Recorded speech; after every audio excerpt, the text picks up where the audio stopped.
Assalamualaikum warahmatullahi wabarakatuh. Ketemu lagi di sini bersama saya Lisha.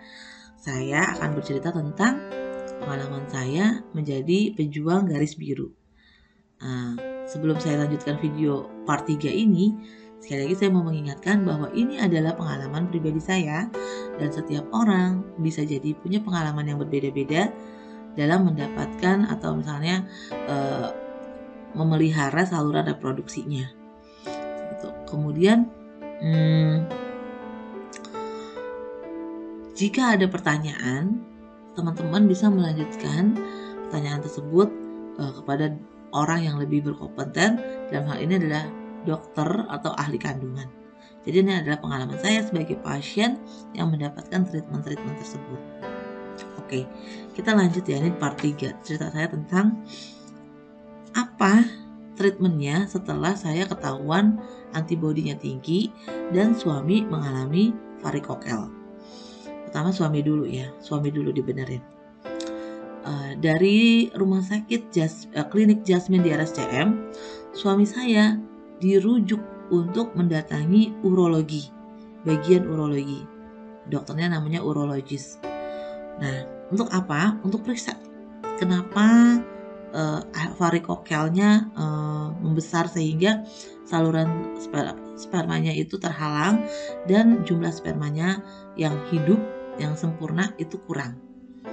Kita kebetulan udah cari-cari dan kita sepakat waktu itu saya sama suami, karena RCM terlalu jauh dari rumah, kita dirujuk ke rumah sakit angkatan udara di Halim dan bertemu dengan dokter Metra ya.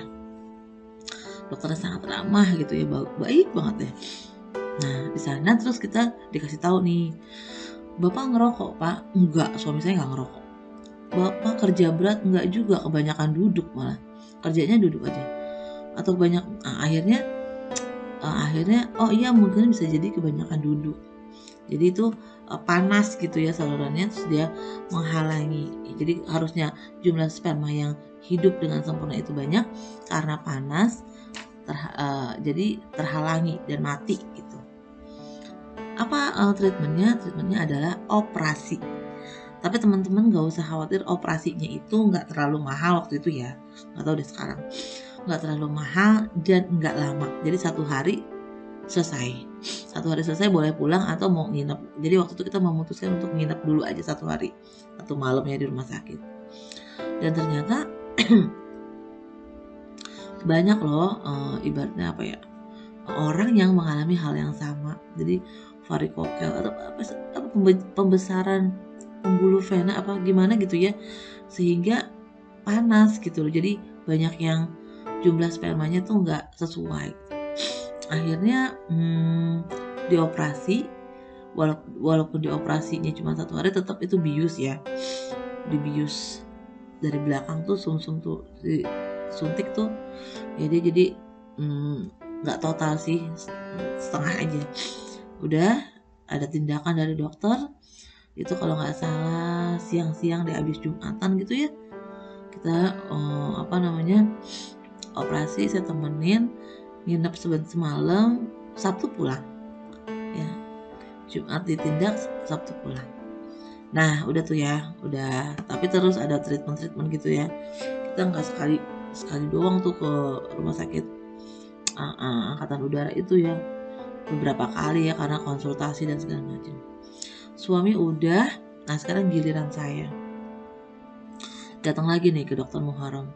Dok udah dioperasi dok, gini. Terus kata dokter gini, Bu mau nggak Bu saya rujuk ke rumah sakit atau klinik lain yang alatnya lebih lengkap? Di mana dok? Di klinik Syaidah. Klinik Syaidah tuh ada di Jakarta Timur, di deket, lupa, ntar ada gambarnya ya, ntar saya kasih gambarnya.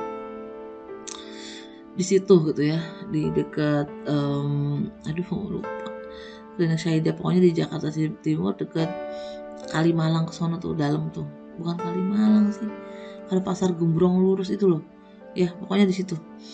Nah setelah itu kamu nanti ketemu sama dokter Indra G. Mansur, itu khusus hormon. Oh gitu ya dok. Iya, sini alatnya belum canggih gitu ya, jadi kita di lab itu ada lab khusus ya.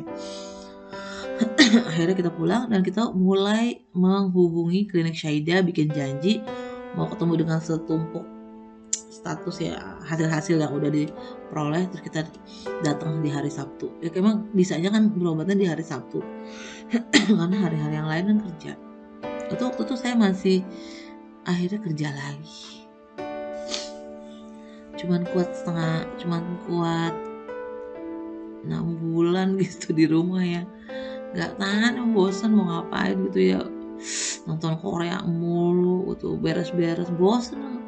Kalau ada anak sih mungkin lucu ya, bisa ya, karena nggak ada kegiatan lain. Akhirnya saya memutuskan kerja lagi, freelance, udah akhirnya kerja beneran, maksudnya kerja full gitu, ngajar. Alhamdulillah jadwal ngajar saya minta boleh nggak Sabtu saya nggak ngajar, karena saya Sabtu itu ada treatment. Alhamdulillah dikabulin gitu ya, bukan dikabulin ya, diizinkan. Jadi setiap Sabtu itu saya bolak-balik ke klinik Syaida. Pertama cek hormon lagi, hormonnya lebih detail.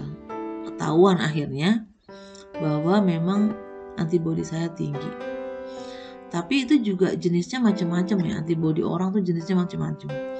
Yang pemeriksaan kedua saya adalah cek alergi. Ada 33 regen alergi. Jadi di tangan ini, di kanan dan kiri gitu ya, dikasih titik-titik regen gitu. Misalnya titik pertama makanan laut, titik kedua wortel, titik ketiga kedelai, 4 ayam gitu, pokoknya 33. Dari 33 regen saya hanya boleh 1, wortel. Yang saya nggak suka itu makan wortel, perengus yang baunya. Jadi wortel doang. Jadi kedelai alergi, ayam dan turunannya alergi, makanan laut apalagi paling gede itu adalah kepiting. Jadi dokternya tuh sampai gini, Bu, tau nggak, selama saya ngecekin orang-orang, ibu itu paling gede ininya. Jadi pokoknya diameter saya. Jadi kalau dikasih regen itu berapa besar dia bentolnya, berapa besar dia diameter bentol. Jadi kan bentol itu diukur bentolnya. Pas dikasih regennya itu adalah kepiting. Emang saya nggak pernah makan kepiting seumur hidup waktu itu ya. Sekarang sih udah masa bodoh. Jadi saya belum pernah makan kepiting memang, karena ayah saya kan alergi kepiting.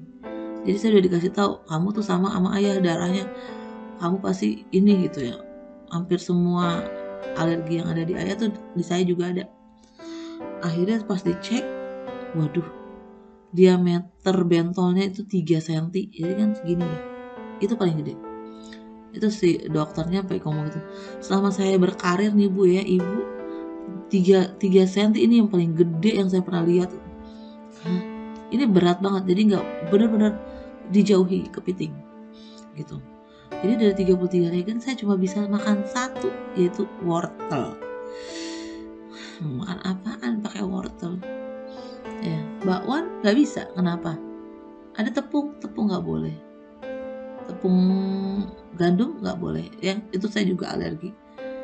Kecap itu adalah kedelai, tahu, tempe nggak boleh. Terus udah hasilnya keluar, bingung dong ya gitu ya, mau makan apaan. Oh masih ada Bu gitu, masih ada yang bisa. Ini ada kemungkinan ibu makan ikan darat, ikan air tawar, ikan darat maksudnya ikan air tawar ya, nggak usah khawatir kata dokter Indra.